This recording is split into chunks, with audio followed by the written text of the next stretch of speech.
Welcome to Reparenting Daily, your free daily guide for inner child healing and repairing the relationship with yourself. This podcast helps you establish a consistent reparenting routine and is divided into 3 sections.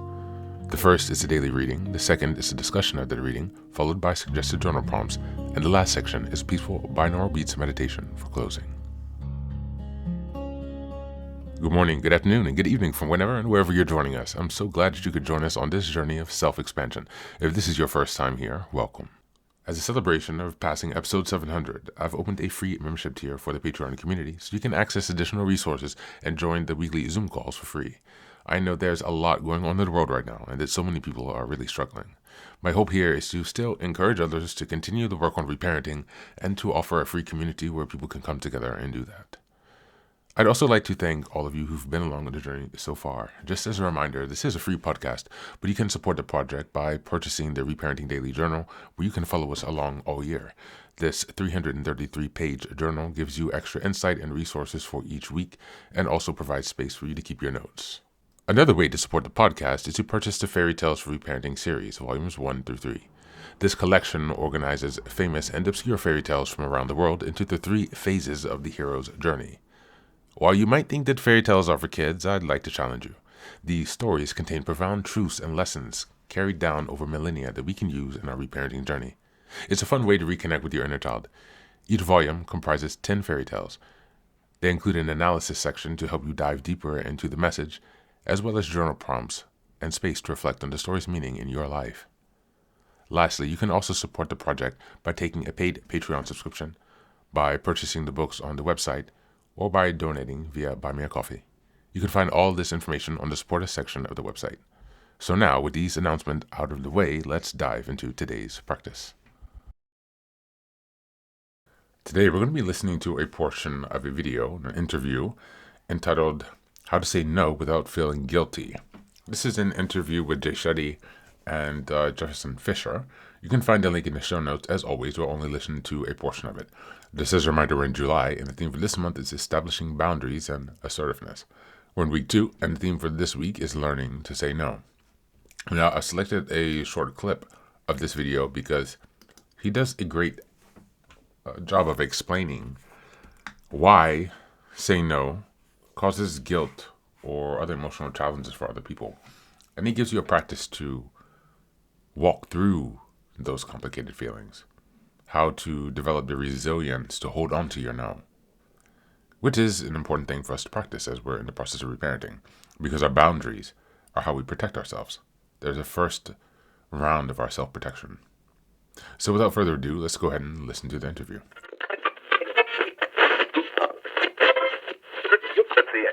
How do you say no without feeling guilty? Because I think the challenge we have is a lot of us want to say no, but then we feel bad for saying no. We think this person gave me so much. They are trying, they're caring, and then we talk ourselves out of it, but then we just walk into a trap almost, or and then we go, oh, I knew that was going to happen. I should have said no. So how do you say no without feeling guilty? If you believe that the person truly cares about your well-being in your life, then they'd want you to say no if you need to say no. Imagine if that's the relationship you thought you had, that they were always worried about your feelings, that they actually weren't being real with you. And now what kind of relationship is it if you can't be authentic enough to actually share your mind? Saying no is very difficult, depending on the context, no doubt. What I strive for when it comes to telling people no is to lead with the no first. Like, let's say I needed to invite you to something, or let's say you needed to invite me to something. And what do most people say? Oh my gosh, thank you so much. I appreciate it. I'd love to, but I can't. I have all this stuff. I'm so busy. And it's almost like, hey, look, if you couldn't go, just say you couldn't go. I don't need all this extra. It just sounds inauthentic that you've given me so much. Because why? They were afraid that you're going to be disappointed by that. Start with the no first. I can't make it. Thank you for inviting me. I can't make it. Thank you so much. And rather than I love to, but I can't. But has a way of just deleting everything that has come before it. And I feel that if I need to say no to something, in my mind, it's you want me to say no to this because I'm not going to be my I'm not going to be my best. If you really feel uncomfortable about it, then say, I've made a promise to myself of X. I've made a promise to myself that I'm going to be home more often. Made a promise to myself that I'm going to use this hour to do X, Y, and Z. People don't argue with promises. They don't want you to break promises, including promises that you've kept to yourself. And saying no is as easy as just saying no. It's the no because that gets you in trouble. No, it's just, it's because I have to go feed my cat, and I have this plant that I water, and it's you give up all these excuses that end up diminishing your credibility, rather than just saying, I can't make it. No, thank you. Not for me. Can't do it. Sometimes the kindest thing you can do is be as direct as you can be.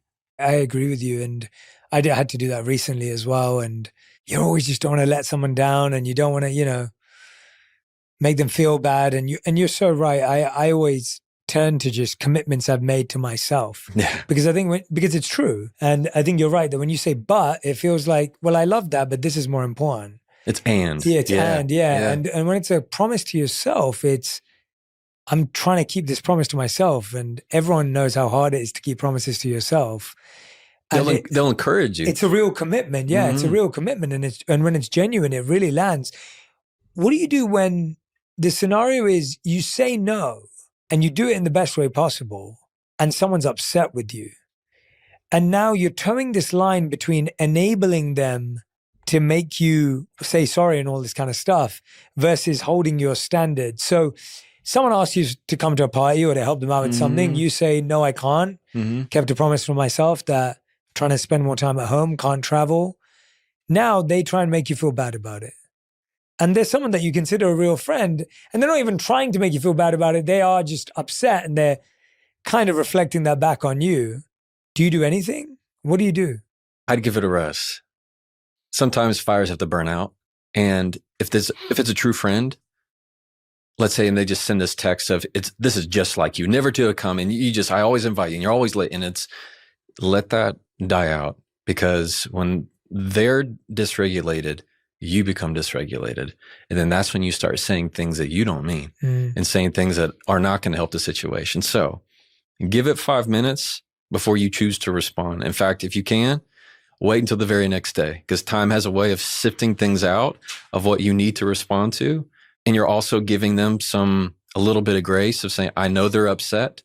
Imagine if instead of getting upset with you of everything you said, I looked at it and go, man, Jay's stressed out. If they're a true friend, hey, I know you didn't mean that. I know you're overwhelmed. You're overwhelmed. Later on, let's say a day passes, 2 days passes. That's when you need to say, your words are not okay with me. What you just sent is below my standard for a response. You need to be able to toe that line of saying that, no, I'm not gonna accept that kind of behavior. It's okay to be disappointed, and it's not okay to talk to me like that. Like, you have to be able to choose in conversation, same with boundaries. What am I going to accept? What am I going to say? Absolutely not. Absolutely not. It's the difference of if you were to yell at me or raise your voice at me. If I had no boundary, it would sound like, you can't yell at me. Really? You think you can yell at you? Do you think you know who you're talking to? You can't yell at me. Versus if I have boundaries, I say, I don't accept people to speak to me that way. I don't respond to that volume. Now it's become a me thing, nothing that you can do. And now I'm controlling the conversation. Now I'm taking it back. So if it's a friend, if it's a true friend, they ought to know what you really meant at that moment. And again, this talks about the capacity for letting somebody show you they're messy. Yeah. I know for a fact that as soon as I started living by some of this, my life just totally transformed. And people actually started to respect, at least the ones that love you and are actually close to you, started to really respect that honesty and started to really engage with it in a much more meaningful way, where they weren't upset when you were honest because they saw you were always honest. Right. And you were always real. And all of a sudden it wasn't surprising anymore. Whereas in the beginning, when you first start setting boundaries, people will be like, oh, wait a minute, you used to always be available. Now you're not available? Yeah, absolutely. And people have this reaction where like, hey, wait a minute, how do you have plans on a Saturday night? I'm the one who makes plans for us on a Saturday night. And then over time, people go, oh yeah, that's just who you are now. And I think a Yes. lot of us go through these transitionary moments in our life where we go from having no boundaries to having boundaries. Yes. We go from having no standards to having standards. Yeah. And when you get caught in the middle, people always point it out and it feels really painful because you are going from someone who was never organized to being organized. Right. But now over time, people tend to respect and forget. If someone is upset at your boundary, it doesn't mean that it's wrong. It means that it's working. It's doing the very thing that you have the boundary in place to do. That discomfort that you feel, welcome it, because that's you choosing to do something different. And always that moment will pass. Discomfort, temporary discomfort for long-term peace, sign me up. Where can I sign up? Yeah. And if you can understand that those moments of discomfort get quicker and get quicker, and all of a sudden they become expected. And it's not a bad thing. You know how many times as an attorney, I've heard arguments between two people, or I've made arguments, and it's nothing. When it's these huge knockdown dragouts, because I've seen a lot of it. It's not like I'm going to be, oh my gosh, they're yelling. Oh my God, we're in this argument, because you've seen a lot of it. ER doctors, you know how many things they've seen? And then if you were to come with a scrape for them, you're like, oh, okay, this is nothing. The small things become nothing. And that's what you have to remember. It's working a different muscle. And so whenever you feel that angst, take it as a sign for good that you're choosing to do something different. When you work out and you feel sore, I'm growing. That's the sore. It's you using a different muscle that's going to better your life.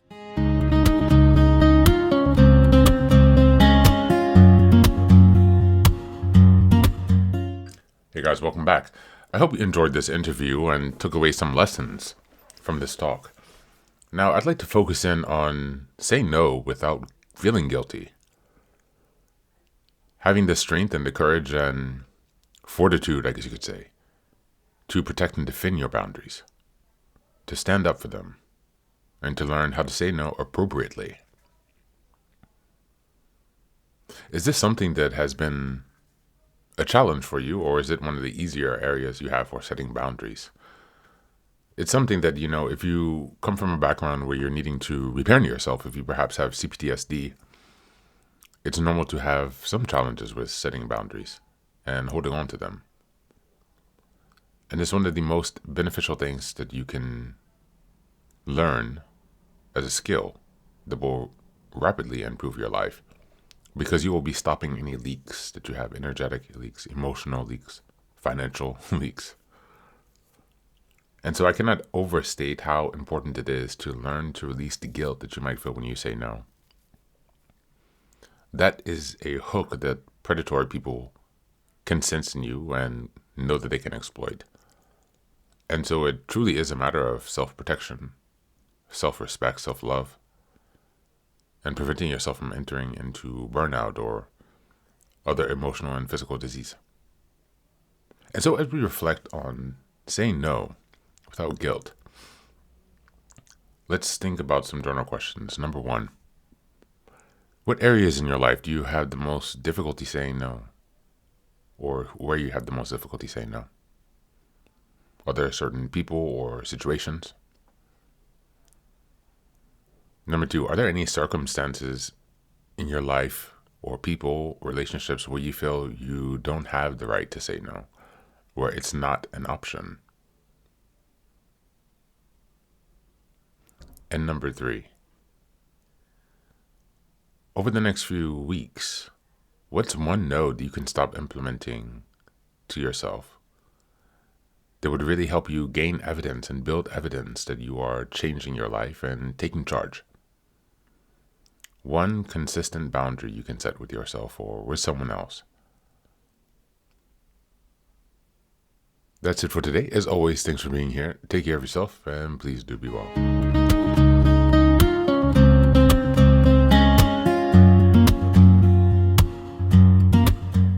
Welcome back.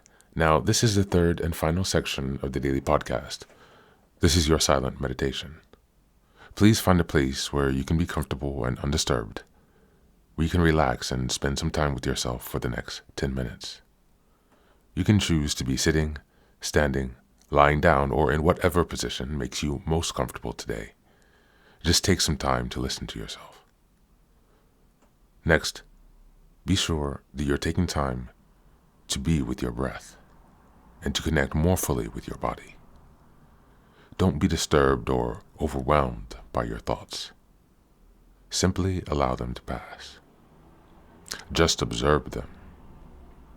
Do not engage with your thoughts. Only be mindful of them passing, as if they are leaves drifting down top river. Use this time to connect with yourself, whatever time of day you are listening to this.